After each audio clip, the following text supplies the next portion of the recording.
The year is 1944, and World War II is in full swing. The Finns have just made a treaty with the Soviet Union to end the continuation war, which required the removal of former German allies from Finland. This is known as the Lapland War, and the Germans retaliate against the Finns. Nazi soldiers are invading Finland and capturing Finnish women, while doing whatever else they can to cause suffering. Atami, an old man living in a remote area of Lapland, is unaware of these events. He spends his days panning for gold and mining, and he has uncovered a rich gold deposit. With his faithful dog in tow, Atami mounts his horse and heads for the nearest town, knowing it may be risky with Nazi soldiers in the area. He has a large number of gold nuggets, and is aware that they could be taken away at any time. As Atami moves on atop his horse, he comes across a group of Nazi soldiers, led by the ruthless SS Oberstbandführer Bruno Haldorf and his subordinate Wolf. This 30-man Vermont platoon had been destroying settlements in their retreat and had taken several Finnish women captive. Despite the soldiers laughing at the old man, Atami does not react and simply keeps moving. Haldorf noticed Atami passing the vehicle, but did not say anything. Wolf then picks up his gun to shoot him, but Haldorf stops him, saying that the old man is going into the jaws of death anyway. Suddenly, it is revealed that there is another group of soldiers waiting behind the platoon, and they have been planting landmines on the way. Atami continues his path, and soon enough, he comes across the second group of soldiers and the dead bodies of the locals hanging from poles. They had been hanged to death. Finally, one of the soldiers comes forward and asks Atami what is in his bag. Atami watches in disbelief as the soldiers train their guns on his beloved pet dog. As gunshots echo in the air, Haldorf smirks, assuming the old man has been shot. Suddenly, Tommy springs into action, slicing one of the soldiers' heads off in the blink of an eye and dispatching the others with ease. Haldorf, now sensing something isn't right, orders a retreat and speeds back to the group assigned to plant landmines. To his shock, he finds them all dead. Realizing that Atami possesses the gold and is responsible for the massacre, he pursues him with the tank. Atami does his best to outrun them, but soon finds his horse stepping on a landmine, and the resulting explosion knocks him off his saddle. Despite the blast, he remains unscathed and is seen embracing his faithful companion as his last moments pass. As the group of soldiers slowly move in, Atami shows no fear. He then picks up the gold coins that had fallen to the ground after the explosion, as well as a stone, and looks directly into Haldorf's eyes. Haldorf's ego is bruised when he realizes this man is Phyllis, so he sends his troops to shoot at Atami. Atami smashes a nearby landmine with the stone, just as they are ready to shoot, and the explosion allows him enough time to get some space between himself and the troops. Despite their inability to see anything, the troops begin shooting blindly in Tommy's direction, but Atami has already picked up a shield, so he is unharmed. Atami escapes, and Haldorf orders his troops to follow the old man, but his men continue to tread on the mines, and several soldiers die as a result. Haldorf then orders the tying of 2 local girls in front of the tanks, so they may walk, so that even if they head towards a mine, these girls would die, since Haldorf does not want to lose any more of his troops. These 2 abducted females now lead the route. One of the hostages, Ahino, volunteers to take one of the women's place,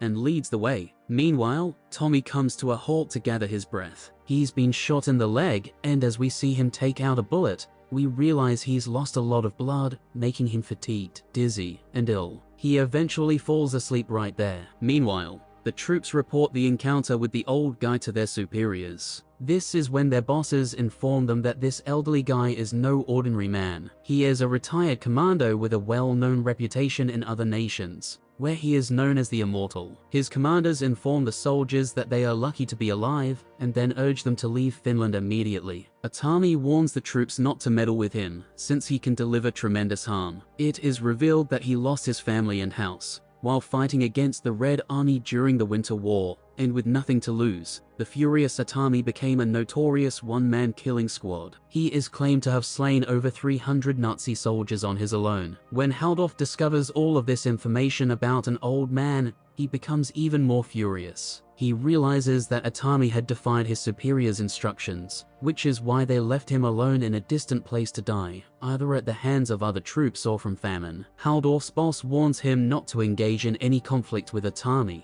but he defies the warnings and instructions to turn back and cease chasing Atami. He expresses that hearing other troops or his commanders recount stories of an old man's valor damages his ego. Heldorf transfers his unit, and they also get some dogs to aid in their search for the elderly man. When they come close to where he is resting, the old man hears the dogs barking and realizes what is going on. He suddenly realizes he must go or else he would be apprehended, and rushes fast to hang beneath one of the German cars, dousing himself in petrol to conceal his scent from the dogs. Atami remains there while the battalion drives on until one of the troops detects fuel spilling from the car, at which point they realize something is wrong. Atami realizes he is in jeopardy once more and flees the vehicle. Atami flees to a nearby lake in an attempt to avoid being apprehended or shot by the military. When the troops saw him running, they open fire, wounding him in the foot. They then let go of the dogs, who immediately track down the gravely injured victim. Recognizing that the dogs will reach him soon, Atami quickly sets himself on fire even though his body was already saturated in fuel. When the dogs notice the fire, they flee, giving Atami time to jump into the lake. Heldorf sent men to explore the lake, but Atami successfully slits their necks underwater and escapes. The troops, still determined to apprehend the fugitive, use a boat to cross the lake. Atami eventually finds himself at a petrol station when he notices a weird noise. To his amazement, he notices his dog approaching him with a bomb strapped to its body. He hastily removes the bomb and throws it away before it explodes, but he feels the blast and goes out. Heldorf and his soldiers quickly track him down and become angry upon spotting him. They bind him and torment him mercilessly before choosing to hang him. Despite their attempts, Atami displays no fear in his eyes and is eventually hung. After the troops have left, it is discovered that Atami is still alive. He had only feigned to be dead to buy himself some time. Unfortunately, his vitality begins to decrease, and his breath begins to depart from his body. When two German pilots arrive in quest of fuel,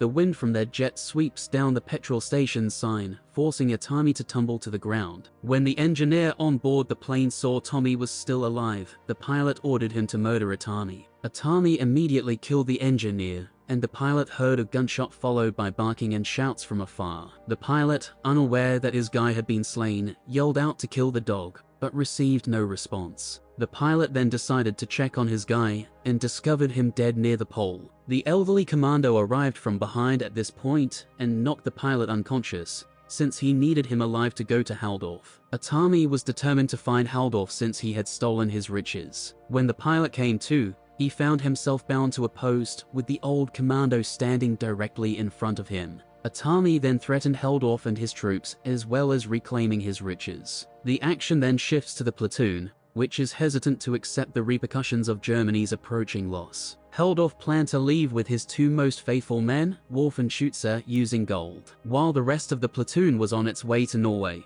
he arranged for a pilot to fly them to safety. At this moment, Atami compelled the remaining pilot to fly him back to the unit. Soon after, the soldiers discovered the plane that had crashed in their path, with the pilot hanging by the identical noose Wolf had used on Atami. Heldorf now knows what is going on. He realizes the commander is still alive and is seeking vengeance. Fear may be seen on the faces of the Nazi troopers. The abducted females are later seen in a vehicle, laughing at the German troops, as they inform them that they cannot kill the immortal. Einar informs a soldier that the old commander will exact his vengeance. This is when the commander appears and executes the soldiers guarding the females. He then hands each female a gun, and they go on to shoot all of the troops on the vehicle to their right. Meanwhile, Atami jumps on Heldorf's tank, dragging Wolf out and severely beating him, before abandoning him to the mercy of the woman. Atami pursues Heldorf, who murders Schutzer before flying off with the pilot. Atami fires on the jet, killing the pilot,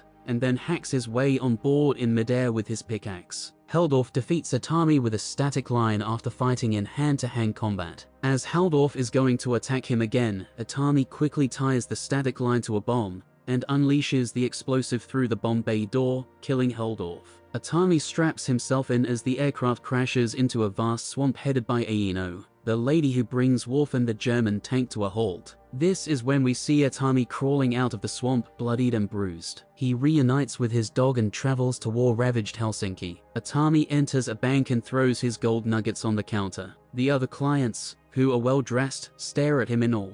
For the first time in the film, Atami speaks out, requesting the teller to swap the gold nuggets for huge bills, saying that they will be less cumbersome to carry. With that, the film draws to a close,